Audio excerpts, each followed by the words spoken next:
Welcome to the On Stage podcast, where we deep dive into the power of music and entertainment.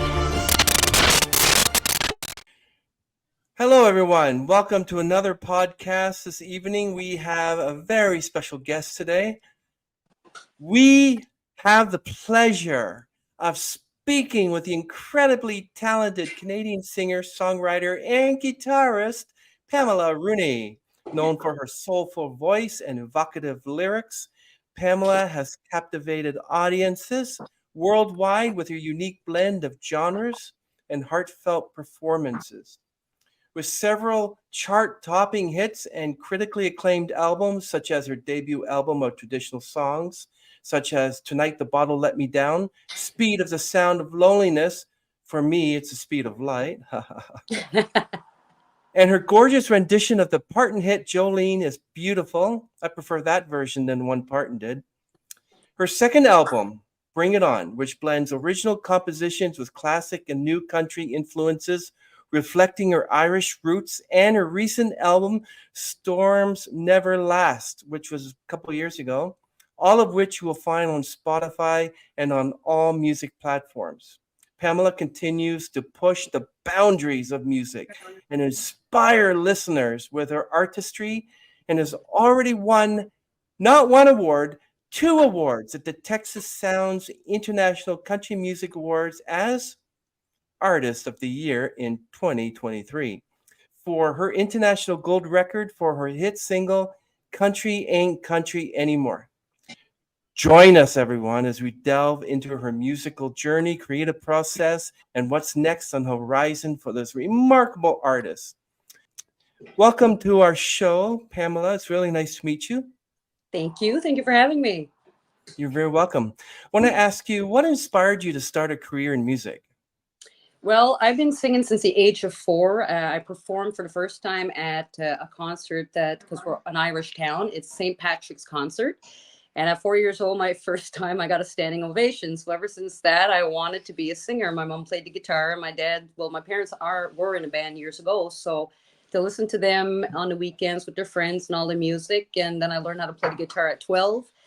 It's from then on, I've always wanted to be a singer. Just that one standing ovation was like a bug hit me. And then that was it. I never turned away from being a singer, even being laughed at over the years. And it's not a career. It's not a job. Well, I can tell you it's a job. It's a hard one too. since the age of 4. Was there a different type of instrument that you would have preferred than what you're currently playing? No, not well. I would love to play fiddle. I started picking it up a little bit, and I was learning off my dad, but it's hard because he's probably the only person in Canada that is left-handed that takes a normal fiddle and flips it upside down, so everything's backwards for me. Yeah, and he'll take my guitar and play it the right way. So plays guitar regular, fiddle upside down, does that. But I'd love to learn how to play fiddle, steel guitar, but I play pretty much a little bit of every instrument that you can possibly think of, but no, fiddle would be the next one, I think. Yeah, that's amazing. I know that if I ever wanted to learn to play the violin, and I have this insatiable desire to play the violin. You may not realize this, but I'm left-handed, so I would have put the bow in this hand and went like this. So, that's what my father does. Let me tell you, I'm a tennis player, and I always have the racket in my right hand. And you're left-handed. That's right. Isn't that amazing? Because I am. Multitask. So, Pamela, how about some of your favorite artists or bands currently? Oh, it's all the old guys, all the old ones. My favorite all time is Merle Haggard. I do a lot of Merle Haggards in my show. Waylon Jennings, George Jones, Johnny Cash, Dolly Parton, all the old folks, let's say. Wow. That was the best. Right now, it would be Lainey Wilson, because Lainey Wilson is pretty much the same style as what I am, but I'm still probably more classic country than her. But Lainey Wilson, that is right now on the top of the new country, would be her. She's amazing. And to be the talent that she has, that is exactly what it's all about. The traveling, the staying in Nashville for 3 years like she did. It's a lot of work, the career music. I'm not stopping now. Go all the way, right till the end. What about Reba McIntyre or Willie Nelson? Do you like any of their music? Oh yes, for sure. I grew up listening to all that. I even used to watch Shotgun Red on a Ralph Emery show. So yeah, Reba McIntyre, Loretta Lynn, you name it. Travis Tritt, love Travis Tritt. I had a chance to sing with, perform before Marty Stuart in West Virginia. So yeah, all those guys, looking up to them is like, yeah, that's the real country. That's where it started. I am a big Reba McIntyre fan, and I know there's a current song out there with Britney Spears and Elton John called "Hold Me Close," and I don't think those two belong together. But what I do believe who should be together and sing a duet is my favorite, Taylor Swift and Reba McIntyre together in Oh one yes, duet. Put them together, please, because she that originally came from country. Taylor, she was a country artist beginning. yeah, that's it. She started from country and then Yeah, she went more into the new pop exactly. district. So that's where that took her. But see, I don't think I would be able to change from who I am to go to like drastic. I don't know if I'd be ready for all that. That's a big chance to take. Oh, come on. I bet you do anything to sing with Tim McGraw. Oh yeah. But I sing pretty much anything. You know, I like you have house parties and you have campfires. You can sing pretty much everything. But when I'm on my stage, I keep her traditional country and upbeat. So Yeah. yeah, Apparently, you can do a duet with Beyonce because she's a country star now. apparently. But I don't know. That's not the same style of country I do. I don't know what kind of country she thinks it is, but I'm happy that's what she wants. Well, I know you're Irish, and I'm not sure what part of like which parent is Irish, but how do your Irish roots influence your music style? It's so funny because my interview this morning, he had asked me the same question, and I'm trying to figure out how the descendants of Ireland come over here. My father would probably know; he's standing right there, but I think that they come over by ship. Was that that was it? Right to Douglastown. So they had come from Ireland by ship, and they had placed themselves here in our hometown, Douglastown. They came from Ireland and the ship crashed. The Carrick The crashed ship in had Cape Royal. crashed in Cape Uh, Royal, so that's where Douglastown had come from. Now our town is Irish. You come into our town, you have like the shamrock on the sign and everything. So yeah, and it's pretty Irish around here. Everybody sings Irish music during St. Patrick's, and it's quite a beautiful little town. oh wow, yes, I love the Irish dancing. Oh, I'm so in love with it. I want to learn how to Irish dance. People ask me, "Are you Irish?" No, I'm Hungarian, Dutch, a little bit of Romanian in me, got a little bit of German, but I love Irish dancing. We'll learn it together. I know, weird, huh? But how do you balance traditional country elements with new country influences in your music? What I do is usually I'll take it like I'll listen to a new song, and I always try to like when I listen to new songs, you sound okay. That's a good old country style. But what I usually do is say if I take like tonight, the bottle let me down is a perfect example. It's kind of a slower way that Mhm. it was originally done. But when I get up on the stage, it's like three times faster. The same style of song. I don't change. No way. Like Tennessee Whiskey, how it was changed. It stays the same as the original singer. A little bit more upbeat to have the people like want to dance and feel the music, but I just boost it up a little bit with my songs. I always keep the same style, but boost it up. Keep them dancing. So have you ever dared to take a rock song and countryize it? Yes, and you wouldn't believe what it was. It's a Which one? Metallica song. You're kidding. Which one? She was a fast machine. She kept the motors clean. This damn woman. I can't remember the name of it. Anyway, Oh, Metallica. wow. Yeah. So I tried it one time on stage and I told the guys, I said, make this a little country style. And by the God, we done it. But when I was finished, my throat was a little sore to try and get those high notes there. But I'll try anything once. I'll try it once. If it comes out great, then fine. But even like rock songs or any type of song, I always change it into a little country feel because when I get on the stage, I have the fiddle, I have steel guitar, bass drums, the original stuff. So that's my chance right there. And I put the guys on the spot often in my bands, and I'll just say, okay, let's do this song, which they probably never played, but we're going to do it anyway, just for the fun of it. But yeah, just boost it up a little bit. Yeah, you never know. Metallica may take one of your songs and metalize it. The song was Shook Me All Night Long. That's the name of it. Shook Me All Night Long. That's the one. Oh yeah, that'd be awesome.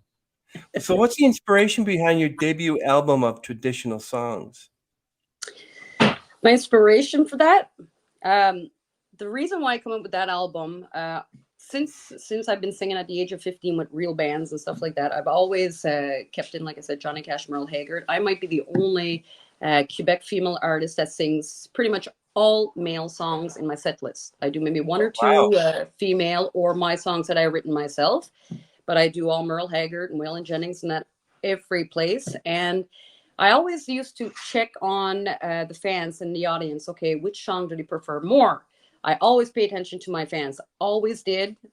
It's 100% about them. So then when I seen the reactions with this song and that song, this song, so I said, okay, I wrote them all down. I made one full album of all the songs that hit everywhere I ever sang. And they were all my favorite songs at the same time growing up. And then since I come out with that album of the classic country, it's hit #1 in Ireland for 12 weeks. And it just exploded. So that's why I say the old country it's not forgotten about, because there's so many people that's just enjoying this new album. And the old country is coming back, and it's going to stay. As long as I'm a singer, it's going to stay anyway. Well, now that you say that, Pamela, I know you have a good relationship with your parents, but I don't want them to be biased. What do they think of your singing? I don't know, Dad, what do you think about my singing? I think they're pretty proud of me. They're really proud. You know, they tell me every time I come down, and especially my new song that came out, because my dad, like, he's the type of singer, the old stuff, Smiley Bates, and, you know, so I'm always trying to impress my mom and dad and make sure they're proud of it and happy with it. And so this new song that I recorded in Nashville, I was surprised to know that when I sent the song down, I wasn't here. My sisters was with him, and apparently he loves my song, and he said it's one of the best that was ever recorded. So, and he's liking everything I do. Right, Daddy? No, he's pretty proud, especially, you know, all my life I wanted to do this, and I never stopped doing it. I always push myself to as far as I can go. I traveled the streets and roads myself. And no, I'm going all the way because my parents, I want to be like them. I wanted to follow the country route. You never mentioned Porter Wagner. What about Porter Wagner? Have Daddy seen Porter Wagner? He was one of the best. Oh, yes, Porter Wagner. He's good too, for sure. Yeah, so no, yeah, they're pretty proud. They're proud, especially from where I'm from. It's a French country, a French province. So it's really hard for English singers to be able to have a career into this in our place. So instead of me staying here and not fighting, but I mean like struggling so hard to have a career in music, because although I'm a Quebec person, they don't consider me French singer, so they don't want to put it on all the radios. And so I said, okay, no problem with that. I went further. I went to the States. I went to New Brunswick. I went everywhere else because this is the career I want. And if I can put a smile on one person's face a day or per song, then it was worth every mile that I drove. Your dad and mom must be in my generation. Ask your dad if he knows who Johnny Ray is. Johnny Ray. Dad? He's gone to the bathroom. Johnny Ray? I don't know. He must know that. Yeah. He wrote a song called "The Little Cloud That Cried." It was pretty good. Oh yeah. So do you think your music evolved since your first album? Yeah, pretty much. Since my first album came out, then it was just crazy shows here and there and here and there and here and there. And then I was like, okay, I got to bring in another album, then another album. The first album was the one who really, you know, when you hear your song the first time on the radio and then you're thinking, all my life I wanted this, and then now I'm hearing myself on the radio. Yeah, well, since that I never stopped. There's no stopping. You can't stop. If you love it, you can't stop. It's a stress reliever. That's true. I'd be interested in knowing how you deal with your mental health, because you got all these performances to do, then you got being with your parents and everything else. Yeah, it's really hard on the mental health, especially being alone often and in motels, and you know you're in And not that 4 years ago, I almost lost my dad to a massive heart attack. My mom had cancer, and Oh, wow. yeah, it's struggling with all that. And I moved away. I'm the baby of the family, so I had moved 8 hours from my family, my sisters and brothers, and everybody lives in the same town, and I'm away. So when I moved away to the French town and by myself, and well, I have my boyfriend, but it's not the same thing, you know. So the mental Wow. health, the way I deal with it is when I'm finished a show, I do all my autographs and signs and see the I talk with everybody. It feels good for me. Then I go home. I don't stay, and I don't, like, you know, they want to party and drink. I can't because I'm so tired. And then the more you get tired, the more stressful it is. So no, I go home, relax, and next day is the next day. So So you like to live in the moment. You don't like to plan ahead. I know I'm a last minute kind of person.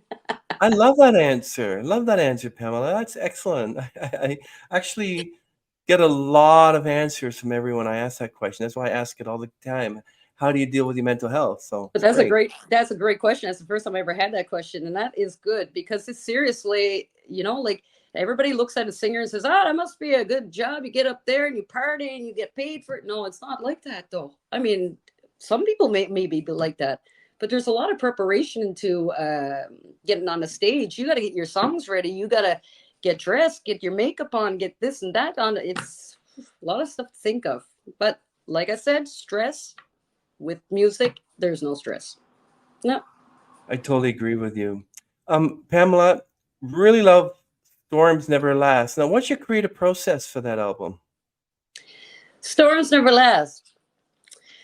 When I came out with Storms Never Last, that's why I said a while ago, that album there was all the top hits that I ever done, all the old classics. And since that album come out, that's my show. Almost every one of those songs on that album is my show. Now there's new songs coming out for sure. Like every year I bring out 2 or 3 songs. But for that album, that was the opener of my career. That was the Wow, one who opened the doors. I already had previous albums, but it's not the same thing. But that terrific. one broke the career. Yeah. That's terrific. Pamela, wow. Love it. Now, the one particular song I want to ask about is Country Ain't Country Anymore. Now, is a heartfelt expression of your desire to preserve the authenticity and storytelling essence of traditional country music. It resonates with listeners, and I know I'm one of the listeners, who share your appreciation for the genre's rich history and cultural significance. Now, I want to ask you something. You mentioned in an interview that the song was inspired by observations of how modern country music has shifted away from its roots, and you wanted to create a piece that pays homage to classic sounds and themes that originally drew you to genre. What do you mean by create a piece that pays homage to the classic sounds and themes? Can you elaborate on that? Well, it's because, like I said, country music, the old country music has been taken away on so many radios. You don't hear it anymore. You hear the new stuff. And I mean, country music, where did country music originally come from? Was the old guys. So the way I felt, it breaks my heart to see a country singer who was raised by that type of sound and you don't hear it no more. And I said, I'm going to come out with a song because, you know, they deserve a lot of respect. Those old artists really deserves a lot of respect. And for me to write the song Country Ain't Country Anymore, that's right coming from my heart of how I really feel about how country is not country anymore. Like I said a while ago, Tennessee Whiskey with George Jones, the song. Then it was transferred into another way. And then this man was a superstar for his Tennessee Whiskey. So, you know, it's kind of like, but it's not. It's George Jones that made that song a hit, his song. So that's why I came out with Country Ain't Country Anymore. You know, they're forgetting about it. The radio stations are forgetting about it, although there is more and more coming as I listen. And that's where that came from, because it hurts me to see that me growing up, my idols are being forgotten about. And I don't think they should be forgotten about because, you know, they should live on. They're legendary. They should live on forever. So that's why I came up with Country Ain't Country Anymore. And I'm proud of that one. Yeah, you should really take on Gord Lightfoot, because we had his daughter Meredith Moon on the podcast, and basically I'm thinking you can do everyone. I think I'm pretty sure you can probably do everyone. You probably do a rendition of like Robbie Williams or something. Oh, I Oh, would try a rendition of anything. Seriously, I would love Crunchy Eyes, to. everything. Yeah. Yeah, really. That'd be fun. What is the most challenging part of songwriting for you? Finishing a song is the worst thing for me. I can wake up in the morning and say, I got a song idea. Start writing the song, and then by 3 or 4 lines, writer's block. Poof, gone. Oh, wow. Where some of my songs, where I thought of my songs, it sounds funny, it was when I was in the shower. I take a Oh, shower and it really? comes to me, like I'm like, okay, and I'm singing this in the shower, and I'm like, oh my god, then I get out and I'm forgetting the words, and I keep thinking it's because I'm blonde. But it is hard. It seriously is hard to write a song, but when I write a song, it's something that means like Behind His Golden Doors was a song about a little girl in our town, not in our town, but in Gaspé, who had committed suicide because she was being bullied. So I wrote a Oh, song with that story. The moose hunt. I was in the woods hunting, nothing passed by, so I wrote a song about moose. But no, I have trouble, and I'm not shy to say it. I have so much trouble writing, but when it comes to a good song. But now I have Kurt Ryle that writes songs for me. And in the end of this year, I'm going back to Nashville to be writing a full album with Kurt Ryle. So looking forward to that one. yeah, I bet you anything that your friendship has gotten closer because, since he's writing your songs, you don't want to piss him off. No, Then who do you no, have no, to no. write your songs? Exactly. No. Yeah, so no, but songwriting is fun. I mean, there's so many things, but I think what my problem is I have so many ideas and too many things I want to write about. So when I'm writing one, I think of another one, and I just kind of, So I put it aside and I wait a couple of weeks or whatever. When it comes back, then I'll finish the song and then record it. Yeah. So how do you what emotions do you hope to evoke in your listeners through your music? Like listening to that song, Country Ain't Country Anymore, or Jolene, even the cover song. What do you want people to take away with? Well, the first thing that I like is when I want people to know my voice. Like if they hear my voice, they know that's Pamela Rooney singing. That's what I want. Um, Out of like those songs, I just want them to just feel the music. Like just know that there's so many different songs that can inspire people and get through life and whatever. And the songs that I wrote, that I write, or that I sing, I just want to touch people and make people happy because there's so much hatred in the world and there's so much anger and it's sad to see everything. And since COVID, there's a lot of people that's sad. And with my music, with all the songs, I just hope to, make people happy again and get them out and do stuff again. Yeah. Wow. So what are some of the things to stay inspired and motivated to create new music? What do you think would be, do you just, you said you have inspiration in the shower. Is that like that all the time? Oh, no, not at all. Lately, what has been going on is when I'm traveling a lot. Hey, Kurt, let's do another shower. Do you want, let's play it. No, just kidding. Yeah, another shower time now. Now, Yeah. what I do now is when I go traveling a lot, like say if I drive to Nashville or drive to Texas, I got a long, long drive. Like to go to Texas and back is 76 hours. So I have a Wow. lot of, yeah, I do this alone. So I have lots of time to think what I do now to inspire me to write a song. It's funny, but I look at a lot of street signs. And I look at signs and I'll think, okay, this town, what is this town like? Okay, what is the people like? And then is this a fancy town? Is it rich?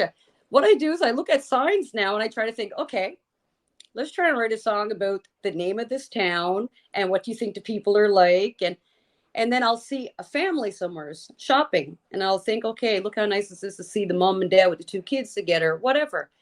It's things that happens in real life that I like to write about. So I just take little notes and then I'll take my cell phone and as I'm driving, I'll record my voice with a few little words here and there. And then I'll save that and I'll go back and I'll say, okay, maybe I can write another song with this. But my phone is so full of those little songs that when I listen to it, I would say, oh Lord, that's terrible.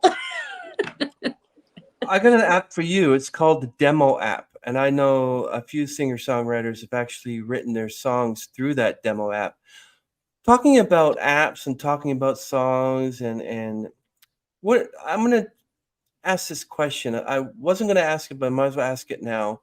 What do you think of AI and Suno and Udio and all those other music making AI software things? Like you can I make, don't know those. I don't know that. oh, What is really? that? No, Oh, wow. that's Oh, I new to created me. a monster. Oh, no. This You know is what? new. Pamela's third album is going to be a completely AI because of me. No. So Stuno and Video are two computer software or iPhone apps, and you can create a whole entire song. Write the lyrics for you, or you can use your own lyrics, and you can type in, "I want a song that sounds like Taylor Swift but has a little bit of Reba McIntyre in it. I want it to have this sort of country vibe, whatever." Then it comes up Yeah. with this fantastic song. That's how they did that. You familiar with the last Beatles song called Now and Then? Yes. How they used AI to extract the John Lennon from the pianos? Yeah. AI for that. Well, AI can actually start writing music, and a lot of artists don't like it because it removes creativity. Do you believe in that? Oh, I'm gonna have to check this all out now. That's all new to me now. You see? See? Oh, see, your dad's already calling my cell phone. Just kidding. Oh yeah, I see him over there with the phone. He's calling you. What was the name of that guy you asked a while ago if Daddy knew him? Johnny Ray. Dad, do you know of Johnny Ray? Have you ever heard of him before? Johnny who? Johnny Ray. Johnny Ray. Ray. Oh, you hadn't heard of him either. Little Cloud That Cried. Little Cloud That Cried, a song? Little Cloud That Cried. That's the name of the song. The little Cloud That Cried. No, you don't know that. So we're gonna have to check that out. Hey, write that down. yeah, you should check out the AI. But a lot of people are actually writing some music using AI, and it sounds pretty good. And I've heard a couple of Amy Winehouse songs that weren't even Amy Winehouse. But if I didn't know it was AI, I would have thought it was just two songs that she unreleased. Yeah. So much you can do with it, but there's also a con because people it removes creativity. Where's the talent? Machines don't have talent. People all against it. Then you have this people over here saying, "I can use AI to help me do this, build a bridge. I can't, this and that." You never know, right? Like Yeah, people that's like right. bridges and songs, but other people don't have bridges and But if songs. it can help a singer, for sure, why not? I mean, it's hard to write a song. You want to get those right words in there because you don't want to offend anybody. You don't want to say the wrong thing. So there's a lot of stuff in writing songs. Yeah, I know that earlier in the conversation you said about writer's block or creative slumps and stuff like that. So how do you deal with them? Like, let's say you're writing a song and you just, okay, there's a word here, there's a line here. What do you do to prevent that? Like, how do you get the flow? I just push it aside. I said, okay, this will go another day. Oh, really? Because I'm serious. When I get writer's block, I'm trying to think of so many different things, and I'm trying to think of words that match with the other words. I just block. I completely block. I have to take like a day or so, let that pass, and then it'll come back. Then I'll bring it out and I'll think of something else. But no. When I get blocked, I don't try no more because I'm just going to mess up the rest of the song. So I just push it aside and it'll come back. I don't worry over it. You can't worry over it. You can't stress over that. Telling you. That's true. That's true. Yeah. So, Pamela, what was it like winning 2 awards at the Texas Sounds International Country Music Awards? What was your You missed mindset? out on something. I won What's that? 3 awards. That's right. And it feels really good. Would you like to see the awards? Yes, please. Dad? Okay, everyone, we're Can you about go to in my see an room and get the award awards? here. Oh, they're right there? Okay, hold on a second. Okay.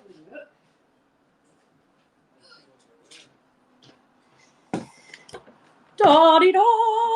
This is the beautiful case that my father made for all my awards. Wow, I love it. Yeah. And the 3 awards are placed in here. This is going to be excellent. Check this out, everyone. Look what she's taking out of that one. Let's see.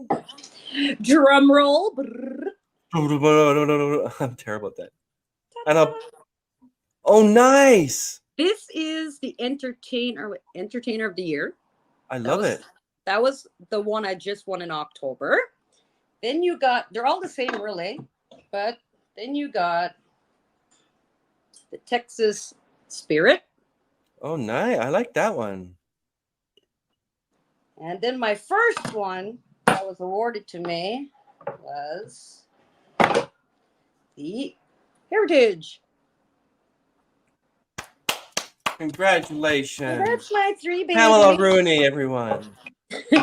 So I carried them everywhere, pretty much that I go, because I have a lot of conferences meetings. So my dad made me this beautiful case, and it's all out of wood, flips over, and you put your next album in, then you close, and you put the next one. So I got a carrying case for that. It's really, really, really nice.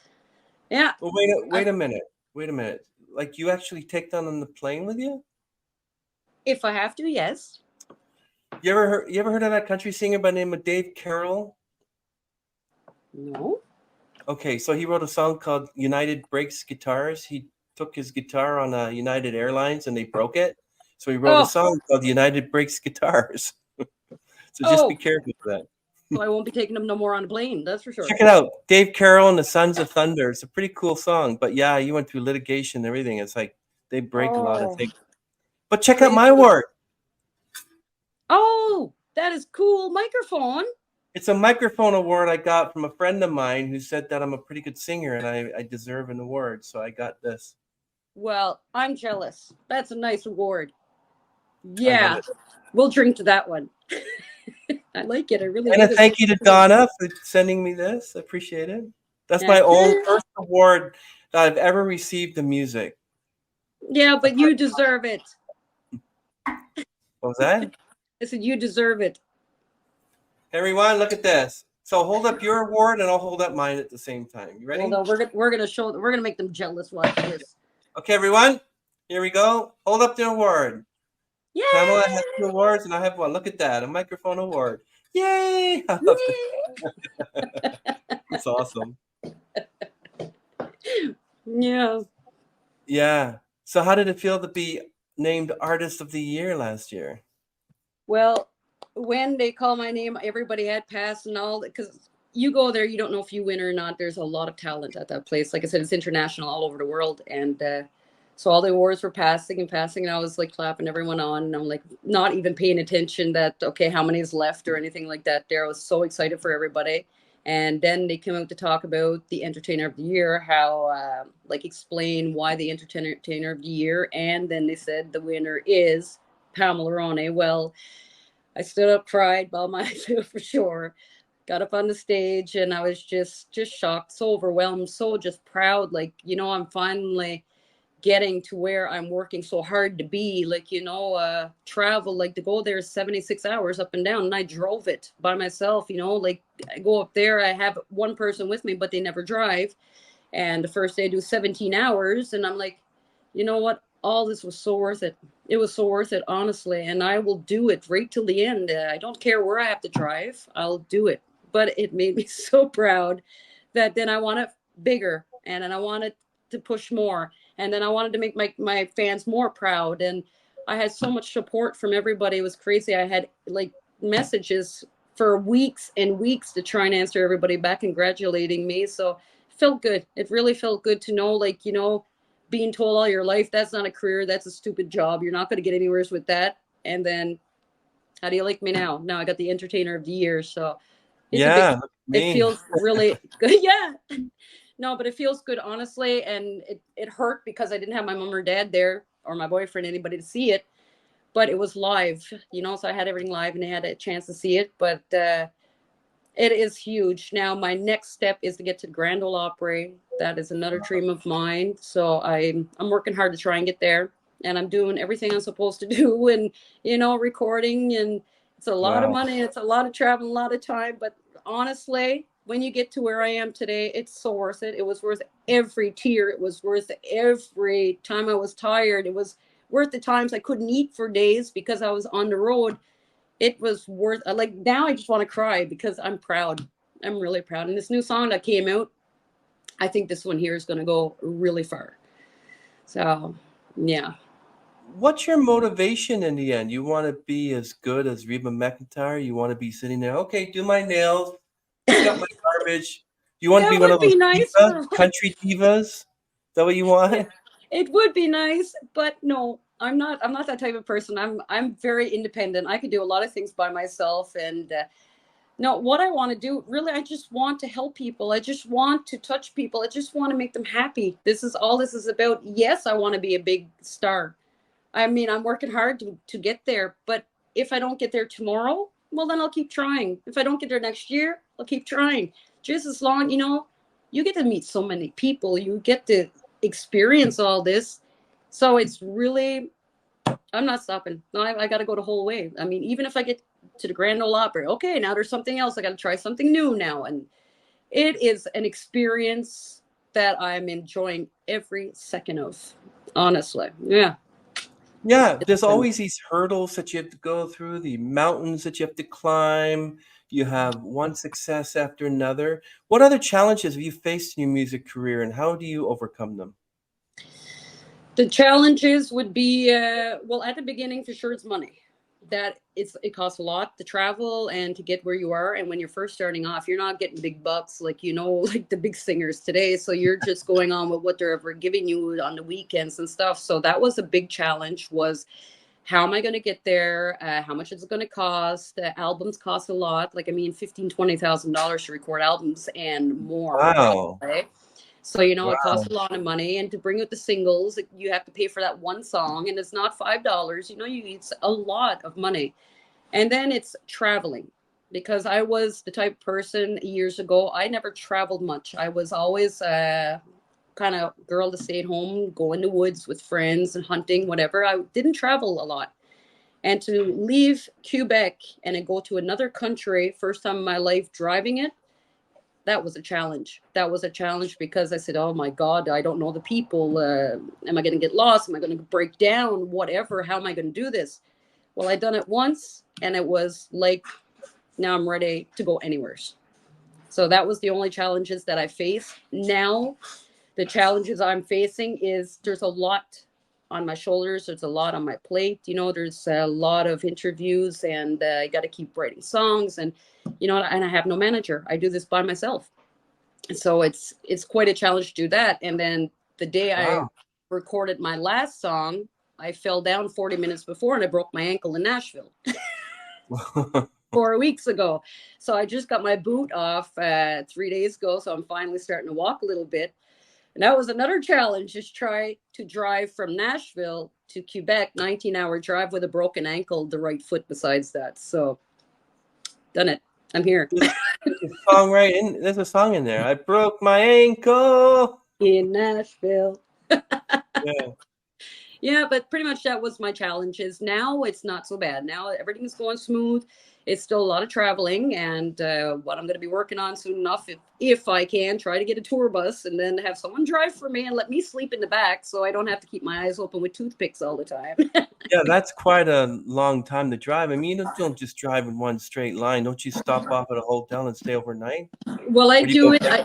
I do it in a day and a half. I leave, wow. And the first night I'll go probably Kentucky or something, a 17-hour drive. And then the next morning I'll leave from there and then I'll drive the rest of the way to Texas, another 8-9 hours. And then I'm there. So nobody believes me until I done it one day and I recorded it. And I said, okay, I'm leaving today. I'll tell you when I get there. And it was 1 day and a half after. Wow, really? Yeah, as long as I got my coffee, I'm good. I'm all good. Oh my goodness. Wow. Yeah. That's incredible. So you're there and then you do rigorous performance exercises or pre-performance exercise or whatever, and you're doing, jumping jacks, whatever. Can you describe your experience performing at an international stage? Like, what do you feel? You have all these people that are watching you. It is the best feeling. It is a feeling of adrenaline, feeling of butterflies, and a feeling of proudness. And if I were to sing in front of 5 or 10 people, I'll get shy. Put me in front of 10,000, 20,000 people, and I'm having fun. Like, the stage, as soon as I hit that stage, there is no more worries. Like, you don't think of nothing else but your show.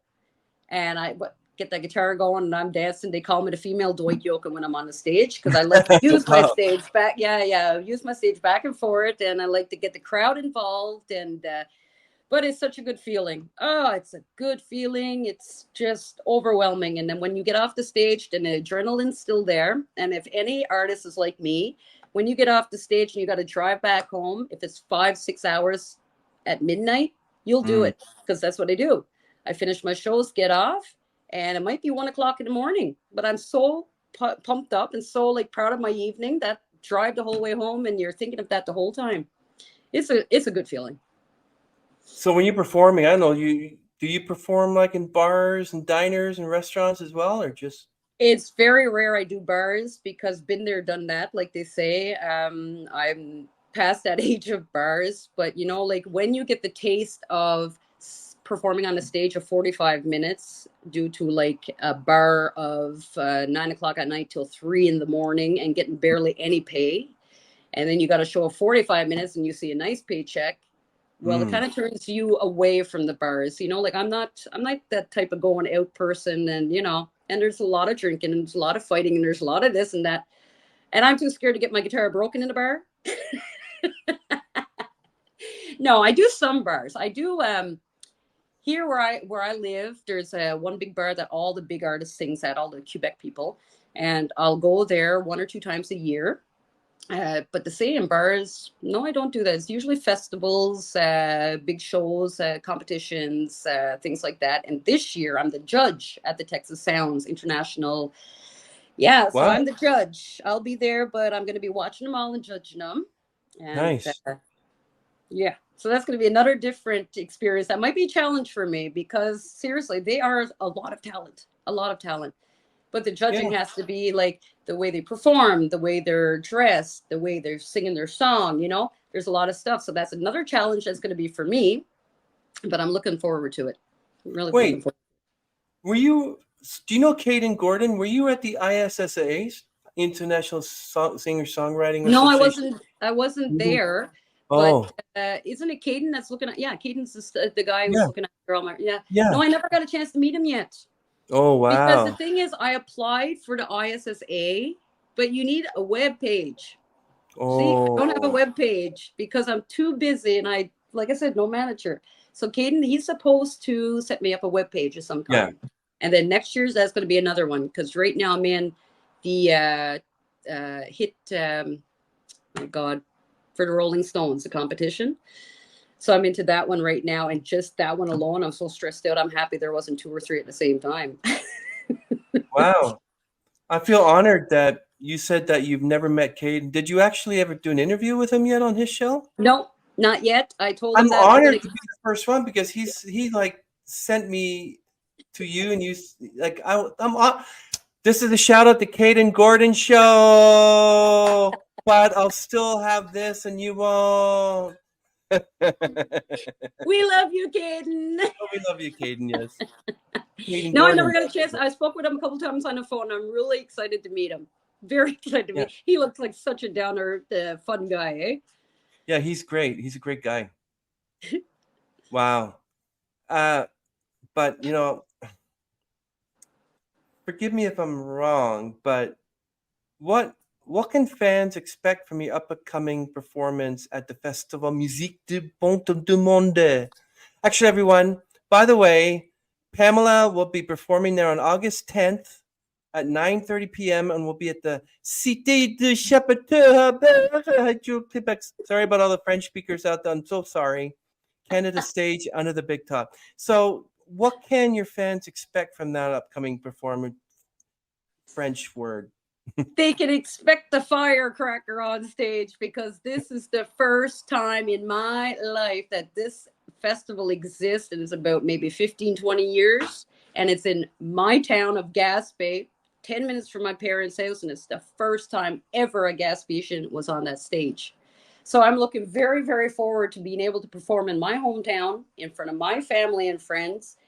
So if the ones that's coming, expect a party, because I'm getting on that stage and everybody's going to have fun. I'm not stopping. And plus I got my fiddler in the band, and he's going to be doing fiddle tunes, and it's going to be a wild night. It's going to be wild. I wish I knew where, I don't know where my friend got this from, but if I could get one, I'd send it to you. You know. It's so sweet. I'm telling you. Actually, so yeah. hold on one second, everyone. I wanted to shoot. I'm trying. I had it down on how you would be able to pronounce that French, so people understand. With the But Festival de Bout de Monde. there you go. It's the There you Festival go. de Bout de Monde, and what that Yes. means is Festival of the End of the World. Yes. There you go. There you go, everyone. Because apparently Gaspé's at the end of the world, so they say, because we're right at the tip of the map. Parlez-vous français? Ben oui, je parle les deux Comment ça langues. va? Bien, merci. Oh, beaucoup, beaucoup. Voilà. Je suis bilingue. Yeah. That's great. So I'm hoping that basically I want to post this episode before the 10th. So I might post it on Tuesday. Okay, I no usually, problem. I usually wait a month to post my episodes. So, but for you, I'll do it next week because, I'm going to say August 10th and it's going to be already it's going to be September, October. So everyone, next year. yes. So everyone, August 10th, 2024, 9:30 p.m. We'll be at the Festival Bout de Monde en Gaspésie. There you go. So now a lot of your fans and a lot of people like myself, who's a new fan of yours, of course, we like to know how, like you were talking about your fans and connection. How do you connect with your audience during live performances? We're not necessarily talking about online now. When it's live performances, every time I finished my live, I would get on the couch, make myself a coffee, and go through every message that was there. I would watch the whole video over. Really? Just turn my voice down because I didn't want to hear myself again. But I would read every message that was there. And then every message that came in to talk to me, I responded everybody back. And then if there was too many that I couldn't losing control, I would make one message and I would send it to everybody and thank them personally from me. Because if they can take time to come and listen to me, I can take the time to say thank you back. So that's what I do. I always write back to my fans. If they write me, I write back to them. I don't hide from anybody. Now, what about real life performances, like on stage? Like, how do you connect with your fans there? You allow people come up to you and talk to you? Pamela, that was great. Throw a tomato at you at the same time. That's right. Every time I finish a show, I go. There's always a table on the side. I have my albums and my merchandise there, and You write I autographs. every fan, and I take a picture with everyone that wants one. I autograph everything that they want, and I wait right till the last person is gone, and then I'll leave. Besides that, no, I meet all my fans because that is the most important thing when you're an artist, is to connect with your fans and become friends with your fans as well, because you want them to come back. You don't want to be mean to them. So there's a lot of artists that don't do that. They don't take the time. And, I always did and I always will, unless it gets to millions of people. It might be hard then, but I will always have a contact with my fans no matter where I am. Why do you think musicians out there become such divas to the point, like someone like, I don't want to give her name, but whenever she goes to perform at a big venue like in Las Vegas or something, it's not Celine Dion, somebody else, she has to insist, and if she doesn't get it, she's like, do you know who I am? She wants rose petals on her bed. She wants her bath done a certain way. Like, you become like that, it goes to your head. And someone like, I'm not going to mention her name, but you can't look at her, you can't speak to her, and that's crazy. But a 16-year-old sent a message to Taylor Swift, invited her to her birthday, and she showed up. Go away from here! Wow. So why do you think there's a difference in the type of people? Like, I know in 20 years, 30 years from now, you got 17 gold albums, platinum albums. You're sought after. Everyone, Pamela Rooney is, blah, blah, and that you still manage to speak to fans. But why do you think? The thing is, what it is because that's people that was given it probably to them on a silver platter. Like, here you go. Okay, you're a star overnight. I worked so hard to get where I am today. I'm not going to lie. I'm 45 years old and I started at 4 years old. So, 40 years of wanting to be the singer and working as hard as I did and doing it by myself. And, the divas, to me personally, it's because it was all given to them. Here's your career overnight. So they didn't have to work hard to get to where it is. They didn't have to, say, I worked hard, so let's be nice. I figured it's because my work of how hard I worked, and I just wanted to get to where I am today. That you can't change. I can't change. Like, it's the people is there for me, so you can't swell your head because they love you for who you are. So you can't change now. Why change now? So I'm going to be that sweet little old lady years down the road. Well, I know that Barbara Mandrell is the most nicest person. I think Reba McIntyre is as well. But you end up meeting all these other musicians who don't want anything to do with you or shove their nose up at you. That's And crazy. because The people's gonna I say, have to where'd let she people go? know Where'd the she live on her reason why place? you just suddenly went. Yeah. Well, I feel everyone, driving now. Pamela Rooney is back. Apparently, let me read the email she sent. Everything is out. LOL. Crap. Ha ha ha. What do you like? No. Yeah. So thunder and lightning. I think lightning hit and power went Yeah, off. it's So coal black and everything just went punk and went out, all the internet and okay. everything. So I came outside and I So said I just went on my own. all right, we're going to add this to the podcast and print it because people are going to wonder why is she there, and then suddenly, boom, she's in her car. What's going on? What happened there? So everyone, now you know, and you're still not getting one of these. No, just kidding. Okay, No. so less for you actually. We only have a few questions left. So, all right, Pamela, welcome back to the Onstage podcast. What are your future plans and projects in the music industry? My new plans coming up is this year, like I said, Kurt Ryle and I, we're going to be writing together to bring out a new album. And I'm going to be traveling a lot. I have many shows. I have to go to Ireland for a week's tour.